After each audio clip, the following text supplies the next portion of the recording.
ये सब मॉस्को के हैं और आप इनके मैक्सिमम पूरा डेलीगेशन जो आया है, इनका टीम ये स्पेशली यहाँ इस महाकुंभ के लिए आया है और हम इनसे बात करते हैं, स्टार्ट करते हैं। Ma'am, where exactly you people are from? And I am from Moscow. My name is Yulia, and we're here for Kumbh Mela. We're enjoying this time very much, and we had swam yesterday.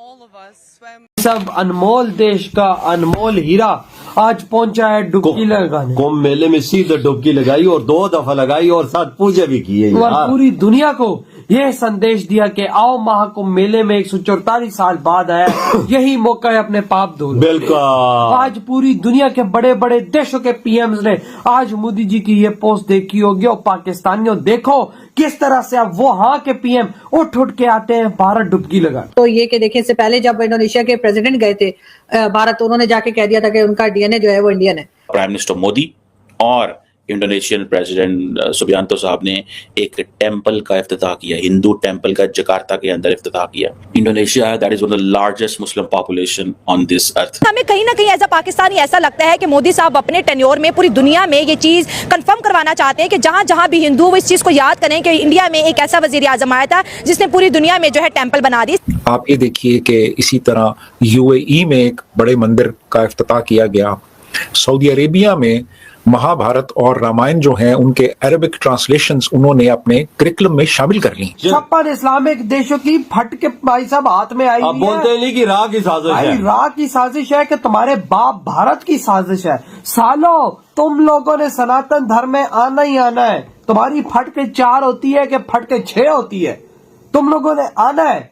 जिस तरह से पाकिस्तान में भी 4 से 6 लाख लोग x मुस्लिम बन चुके हैं और वो हिंदुइज्म अंदर से उन्होंने अपनाया हुआ है। नरेंद्र मोदी बिल्कुल एक different line and length set कर गए।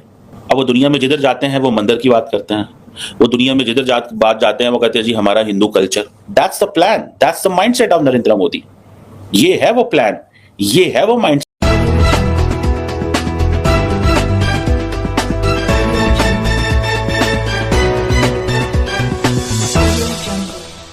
अनमोल देश का अनमोल हीरा आज पहुंचा है डुबकी लगाने। कुंभ मेले में सीधे डुबकी लगाई और 2 दफा लगाई और साथ पूजा भी की है और पूरी दुनिया को यह संदेश दिया कि आओ महाकुंभ मेले में 144 साल बाद आया, यही मौका है अपने पाप धोने। बिल्कुल। आज पूरी दुनिया के बड़े बड़े देशों के पीएम्स ने आज मोदी जी की ये पोस्ट देखी होगी और पाकिस्तानियों देखो किस तरह से अब वो हाँ के पीएम उठ उठ के आते हैं भारत डुबकी लगा। बिल्कुल। आज मोदी जी ने लगाई है ना, लेकिन आज इसके बाद तुम्हें 1 से 2 दिन बाद देखना कि बड़े बड़े देशों के पीएम आगे डुबके लगाएंगे। बिल्कुल वजात आएंगे क्योंकि भूटान का आया देख, वही ना पीछे लाइन लग जाएगी मोदी जी को क्योंकि दुनिया फॉलो करती है और मोदी जी अपनी संस्कृति को आगे लेके जा रहे हैं। वजात सबसे बड़ी बात ये सनातन धर्म को आगे लेके जा रहे हैं। देखो भाई साहब, इनकी एज हो गई है 70 प्लस से 70 प्लस है। उसकी एज में 2 दफा डुबकी लगाना इतने ठंडे माँ गंगा जी के पानी में, और ऊपर से भाई साहब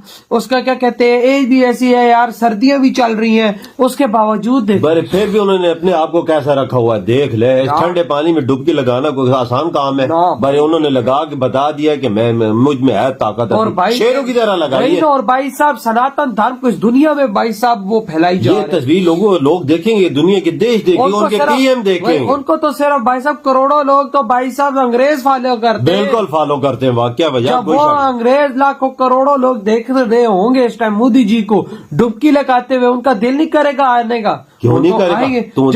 तू देख लेना कल परसों 2-3 दिनों के अंदर कोई न कोई प्राइम मिनिस्टर पहुंचा। यार भाई हमारा प्राइम मिनिस्टर ऐसी जगहों पे कहीं नहीं कोई हो, इधर इस्लाम के से रिलेटेड चीजों कहीं नहीं जाते यार। उधर मोदी जी को देखो तभी तो सनातन धर्म इस दुनिया में फैल रहा है। भारत का कल्चर इसी दुनिया में तभी तो फैल रहा है कि भाई साहब वहाँ के जो लीडर्स हैं भारत के, वो इसको आगे लेके जा रहे हैं यार। ये देखो उन्होंने सनातन धर्म को आगे लेके जाने की ठान ली है और वो लेके जा रहे हैं। ये मेरा सौभाग्य है कि मैं जकार्ता के मुरुगन टेम्पल के महाकुंभ अभिषेकम जैसे पुनीत कार्यक्रम का हिस्सा बन रहा हूं। किस तरह नरेंद्र मोदी पूरी दुनिया के अंदर अपने आप को एक्सपैंड कर रहे हैं। तो नरेंद्र मोदी जो कुछ कर रहे हैं, he is leaving a legacy. जब वो पाकिस्तान से बात नहीं ना कर रहे या पाकिस्तान से ताल्लुकात नहीं चाहते, वो ऐसी लेगेसी छोड़ के जाना चाहते हैं। अब वो दुनिया में जिधर जाते हैं वो मंदिर की बात करते हैं, वो दुनिया में जिधर बात जाते हैं वो कहते हैं जी हमारा हिंदू कल्चर, हमारी diversity, unity in diversity. Narendra Modi ने क्या किया कि जब राम मंदिर बना तो मॉरिशस वाले, मडागास्कर वाले छुट्टियां करके बैठे हुए हैं, देख रहे हैं वहां से 2 घंटे की छुट्टी ली वहां पर। उन्होंने कहा जी देखें वहां पे इतना बड़ा डेवलपमेंट हो रही है। इसी तरह आप डायरेक्ट एयरलाइंस चलेंगी। नरेंद्र मोदी ने रिलीजियस टूरिज्म को बड़ा प्रमोट किया। जहां जहां पे मुसलमान बड़ी तादाद में थे, नरेंद्र मोदी ने वहां पे अपनी स्पेस क्रिएट की है। को दिखाया गया, मुझे अपडेट मिली है कि मोदी जी लाइव देख रहे थे जब वहां का इनॉग्रेशन हो रहा था। वो भी क्या तो प्राउड मूवमेंट है भाई साहब भारत के लिए ये है कि आज उनका हिंदू मंदिर पूरे इस्लामिक देशों में छाता जा रहा है। यार वो भी इंडोनेशिया सबसे बड़े इस्लामी देश में ओ देख भाई ले। साहब 56 इस्लामिक देशों की फट के भाई साहब हाथ में आई अब बोलते नहीं कि राह की साजिश भाई है। राह की साजिश है कि तुम्हारे बाप भारत की साजिश है। सालो तुम लोगों ने सनातन धर्म में आना ही आना है। तुम्हारी फट के 4 होती है कि फट के 6 होती है, तुम लोगों ने आना है। जिस तरह से पाकिस्तान में भी 4 से 6 लाख लोग एक्स मुस्लिम बन चुके हैं, हालांकि मुसलमान देश है हम लोग, लेकिन फिर भी एक्स मुस्लिम बैठे हुए हैं यहाँ पर, जो तो अपने आप को बताते नहीं है डर की वजह से। हाँ, और वो हिंदुइज्म अंदर से उन्होंने अपनाया हुआ है। तो सोचो कि इस दुनिया में और क्या सीन का। इनकी तब तो फटी हुई है कि भाई हिंदू मंदिर बनेगा तो लोग तो उसमें जाएंगे। ओ यार क्यों नहीं जाएंगे? जब उसमें जाएंगे वो तो भगवान जी की पूजा करेंगे। यूएई में बना उधर जा रहे हैं, अबू धाबी में बना उधर जा रहे हैं, सऊदी अरब में बन रहा है उधर जा रहे हैं, सारी जगहों में बन रहे हैं तो जा रहे हैं। सही कहा।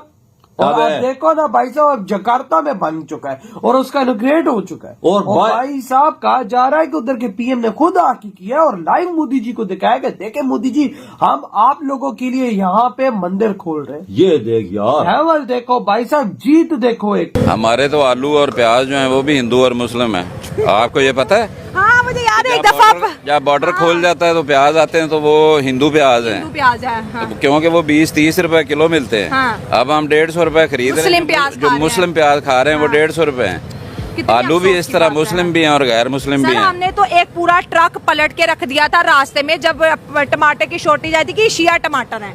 मैं यही तो कह रहा हूँ ना कि जो बना दिए जो ग्लोबली जो है वो सब इकोनॉमी है। इकोनॉमी के हिंदू तलीम में बहुत आगे हमसे। हाँ हम बहुत पीछे हैं। हमारी तलीम में भी फ्रॉड बेईमानी वहाँ पर है ही नहीं। हाँ आपको कैसे पता? बड़े पता है, वहाँ जाता रहते हैं हम लोग। हमारे वहाँ रिश्तेदार हैं, हमारे वहाँ सारा कुछ रहते हैं, हमें पता है। कब गए आप? मैं तो बहुत पहले गया था। तो मेरे थोड़े दिन पहले रिश्तेदार आए थे, मेरी फूफी के बेटे। वहाँ तलीम बहुत फ्री है, वहाँ किताबें बहुत मैट्रिक तक तो फ्री है। एक वहाँ चलती है हावड़ा एक्सप्रेस, वो कह रहे हैं हमारे अगर पाकिस्तान में आ जाए तो रेलगाड़ी के जो नीचे पत्थर नहीं पड़े थे ये उड़ जाएंगे, इसको यहाँ आने नहीं देते हैं। हावड़ा एक्सप्रेस चलती है वहाँ पर एक ट्रेन। सर में इस भय में क्यों जिए कि साहब बीजेपी आ जाएगी तो हमारा वोट राइट भी छीन लेगी या हमें हिंदुस्तान से निकाल देगी। इस डर और इस भय में हम क्यों जिए?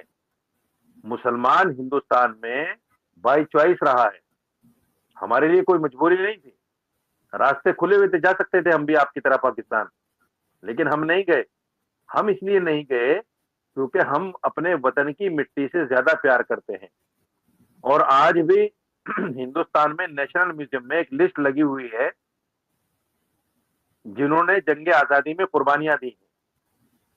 उसमें करीब 67,000 नाम हैं, जिसमें 37,000 नाम मुसलमानों के हैं। एक बहुत बड़ा आंकड़ा जो है वो मुसलमानों के नाम का लिखा हुआ है वहां कि मुसलमानों ने 37,000 मुसलमान जो है उस लिस्ट में लिखे हुए हैं 67,000 में, जो बड़ा आंकड़ा है तमाम दूसरी कौमों और दूसरे धर्मों के लोगों से। तो जब हमने इस देश को आजाद कराने के लिए इतनी बड़ी कुर्बानी दी है तो फिर हम नजरें झुकाकर क्यों जिए? हम डर कर सहम कर क्यों जिए? हम आंख में आंख मिलाकर क्यों नहीं बात कर सकते? हम अपने आप को दूसरी पार्टियों से अगर वोट करें तो ये कहकर वोट क्यों नहीं कर सकते कि आप मेरी कौम के लिए क्या करोगे, मुझे कितना मेरा अधिकार दोगे? ये सारी बातें हम क्यों नहीं कर सकते? उस रास्ते को सही करने के लिए, उस डर को खत्म करने के लिए और हिंदुस्तान में हिंदुस्तान को जैसे दूसरे लोग जी रहे हैं सीना तान कर, हम भी उसी तरह सीना तान कर जिए, उस डर को खत्म करने के लिए मैंने ये वोट किया है। तो मौलाना साहब आपका मतलब है कि बीजेपी जो है वो एंटी मुस्लिम जमात नहीं है, वो मुसलमानों की दुश्मन नहीं है, मुसलमानों पे कोई जुल्म नहीं कर रही या मुसलमान उनसे नाराज नहीं है, ऐसा कह रहे हैं आप? देखिए किसी भी पार्टी की अगर कोई नीति मेरे समाज के खिलाफ, मेरे धर्म के खिलाफ, मेरे देश के खिलाफ जाएगी तो मैं कल भी बोलता था उसके लिए, आज भी बोलूंगा और आने वाले कल में भी बोलूंगा। मैंने बीजेपी को वोट किया है, बीजेपी के सामने सरेंडर नहीं किया है, ना मैंने बीजेपी से पैसा खाकर वोट किया है।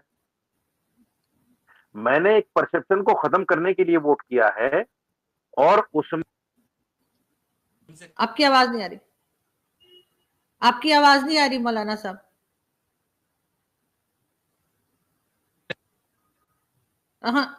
एक मिनट, आपकी और आवाज नहीं आ मैं रही। अपने समाज जी अब ठीक है जी। मैं अपने समाज से उस डर को खत्म करने के लिए मैंने वोट किया है और मैं फिर कहता हूं, अपने समाज को एक अपील करना चाहता हूं, हमारी कुर्बानी दूसरे धर्म के लोगों से कहीं ज्यादा है देश को आजाद कराने में, इसलिए हमें डरकर नहीं। तो दोस्तों, जैसा कि पता है कि भारत में चल रहा है महाकुंभ का पवित्र पर्व, और जिसमें दुनिया भर से लोग आ रहे हैं, कुंभ में स्नान कर रहे हैं, पूजा प्रार्थना कर रहे हैं, और बहुत सारे लोग आकर के यहाँ पे अपने अपने जो थॉट हैं वो शेयर कर रहे हैं। बहुत सारे लोग बोल रहे हैं यहाँ आके बहुत शांति मिली और यहाँ आके बहुत अच्छा लग रहा है। लगातार जो विदेशी हैं वो यहाँ पर महाकुंभ की तारीफ़ करते नज़र आ रहे हैं कि बहुत अच्छा अरेंजमेंट भी है, और बहुत ज़्यादा लोग ये भी कह रहे हैं कि हमको आके यहाँ पे एक अद्भुत मन को शांति मिल रही है। और ये सब देख के पाकिस्तान का मीडिया ना बोले ऐसा हो नहीं सकता, तो कुछ न कुछ पाकिस्तान का मीडिया बोलता ही रहता है बीच बीच में। पीएम मोदी ने भी महाकुंभ में जाकर के स्नान किया, और ये 144 साल के बाद आया हुआ महाकुंभ है। यही कारण है कि हर हिंदू जाकर के इस महाकुंभ में स्नान करना चाहता है, पूजा पाठ करना चाहता है, और ये अवसर आज की पीढ़ी जो है सिर्फ उसी को मिला है। आने वाले 144 साल के बाद ही ये कुंभ आएगा, और जितना ज़्यादा धूमधाम से ये कुंभ मनाया जा रहा है उतना ही ज़्यादा पाकिस्तान परेशान हो रहा है। पाकिस्तान को ये भी परेशानी है कि यहाँ पे हिंदू सब इकट्ठा हैं, और ये भी परेशानी है कि भारत को इतनी ज़्यादा जो अर्निंग है वो भी हो रही है इस महाकुंभ के ज़रिए।